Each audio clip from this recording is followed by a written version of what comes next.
Hi friends, इस video में हम मैनेजमेंट का over guidance and under performance के बारे में थोड़ा डिस्कशन करेंगे विथ सम एग्जांपल।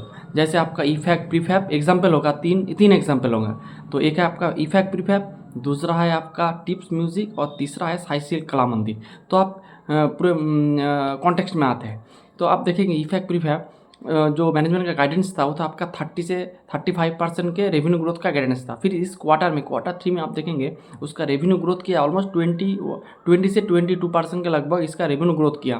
फिर कॉन कॉल में मैनेजमेंट ने बता दिया कि हम लोग अभी वो 30 या 35% से ग्रो नहीं कर पाएंगे अगले फिजिकल में। तो FY27 के लिए इसका जो गाइडेंस दे दिया है 20%।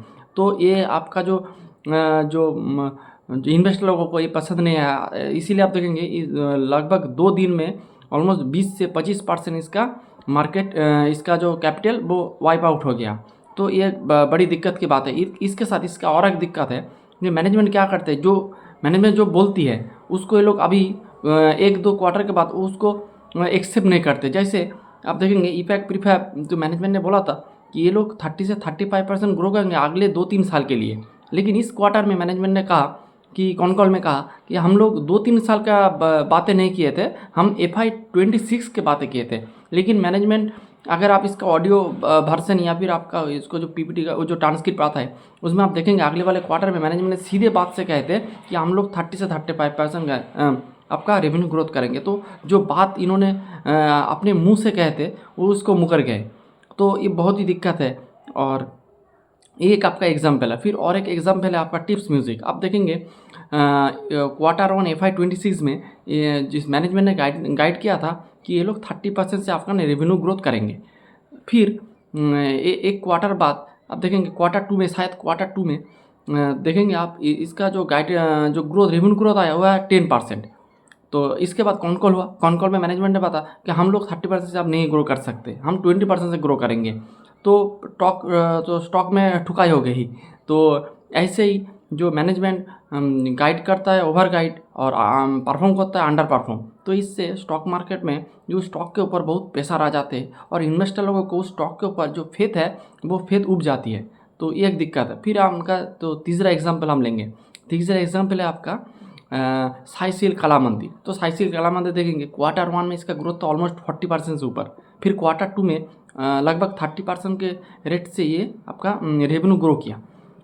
फिर आफ्टर उसके बाद ये लोगों ने FY26 के लिए गाइडेंस, पहले इसका गाइडेंस है 15%, फिर इस लोगों ने FY26 के लिए गाइडेंस बढ़ा के कर दिया आपका 18 से 20%। फिर इस क्वार्टर में उसका रेवेन्यू ग्रोथ आ गया माइनस लगभग 8% के लगभग इसका रेवेन्यू ग्रोथ आ गया, माइनस डिग्रो की कर गया इसका रेवेन्यू। फिर मैनेजमेंट ने बताया कि हम लोग अभी 18-20% के बाद नहीं किए थे, हम लोग 15% से आपका FY26 में हम ग्रो करेंगे। तो आप देखेंगे एक बात तो है, मैनेजमेंट जो कह रहा था, जो कह रहा है वो अभी वो एक्सेप्ट नहीं कर रहा है जो कह रहा था। उसके बाद जो कह रहा था उसको वो भी आपका जो डाउनग्रेड कर दिया। तो आपको स्टॉक के ऊपर दूसरी मार पड़ रहा है। इससे क्या होता है, जो इन्वेस्टर लोग हैं इसके इस स्टॉक के ऊपर अपना फेथ उड़ जाती है। तो आप कोई भी बिजनेस के लिए आप देखेंगे, जब कोई मैनेजमेंट एक क्वार्टर में कहता है इससे ग्रो करेंगे इस रेट से, फिर कहता है नहीं नहीं उससे हम नहीं ग्रो कर सकते, इससे नीचा वाला रेट से हम ग्रो करेंगे, तभी देखेंगे स्टॉक में बहुत पैसा आ जाते हैं। और उस स्टॉक आप देखेंगे बहुत दिन तक वो लो पे लो बनाता जाता है। तो यही दिक्कत है। तो मेरे हिसाब से जैसे मेरे पास टिप्स म्यूज़िक था, तो जब मैनेजमेंट ने वो फिर लॉस में था, 10% लॉस में भी था। फिर जब मैनेजमेंट ने उसका जो पहले था 30%, फिर वो घटा के कर दिया 20%, तब मैं स्टॉक को पूरा बेच बाच के निकल गया। क्योंकि इस तरह का मैनेजमेंट है जो ओवर गाइड करता है। मैनेजमेंट के क्या करना चाहिए, जो गाइडेंस दे रहा है उससे ज़्यादा आपको परफॉर्मेंस करना चाहिए, ये होता है असली बात। लेकिन ये मैनेजमेंट क्या कर रहा है, और भी बहुत सारे कंपनी है, लेकिन जो मैं 3 एग्जाम्पल लिया उस 3 एग्जाम्पल का जो कंपनी का जो मैनेजमेंट वो क्या कर रहा है, वो ओवर गाइड कर रहा है, यानी कि जो इन्वेस्टर लोगों को मिसलीड कर रहा है, फिर ये लोग अंडर परफॉर्म कर रहा है। तो इससे क्या होता है, जो इन्वेस्टर लोगों का, ये यानी कि रिटेल लोगों का, जिसके पास कुछ जो इन्फॉर्मेशन हो वैसा ही इन्फॉर्मेशन होता है जितना इन्फॉर्मेशन मैनेजमेंट लोग खुद देते हैं। तो मैनेजमेंट लोग अगर आपको मिसलीड करेंगे तो आपको क्या होगा, उस स्टॉक को रखना की ज़रूरत नहीं है। उस स्टॉक को मैं हमेशा बेच देता हूँ जब इस तरह का बातें चलता है स्टॉक के ऊपर। मैनेजमेंट जब कोई ओवर गाइड करता है और अंडर परफॉर्म करता है, तब मैं उस वाले स्टॉक्स को बेच के लॉस बुक करके निकल आता हूँ। फिर और भी बहुत सारे स्टॉक है जो उससे भी बेहतर है या फिर उसके समान चल रहा है, तो उस स्टॉक में हम इन्वेस्ट कर देते हैं, क्योंकि वॉच लिस्ट वाले स्टॉक होते हैं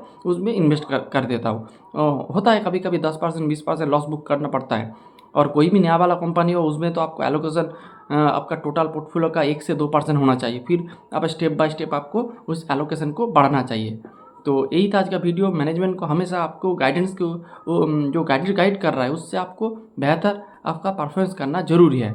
नहीं तो आप थोड़ा गाइडेंस थोड़ा कंजर्वेटिव दे दीजिए, फिर वो भी ठीक है, लेकिन आप ओवर गाइड कर रहे हैं, फिर आप अंडर परफॉर्म कर रहा है, ये बहुत ही घातक साबित हो रहा है स्टॉक मार्केट में। जैसे अब वो भी इन जैसे जैसे मार्केट में ब्लड बाथ चल रहा है, इस तरह का सिचुएशन में ये बहुत ही खराब इफेक्ट फैल रहा है स्टॉक मार्केट के ऊपर। अच्छा स्टॉक अच्छे रिजल्ट करने के बाद भी उसका पिटाई हो जा रहा है, फिर इसका मैनेजमेंट आके ऐसा बकचोदी करे तब भी बहुत ही दिक्कत हो रहा है इस पूरे मार्केट में। तो आप देखेंगे, तो मैं इस 3 स्टॉक को मैं डिस्कस किया। आपके पास कुछ एग्जांपल है तो आप अपने जो कमेंट बॉक्स में इसमें हम बता सकते हैं, और आपका एक्सपीरियंस क्या है और आपने इस स्टॉक के साथ क्या किया वो भी हम इस कमेंट बॉक्स में लिख सकते हैं। तो यही था आज का video, and please don't take it buy sell का रिकमेंडेशन। Thanks for watching.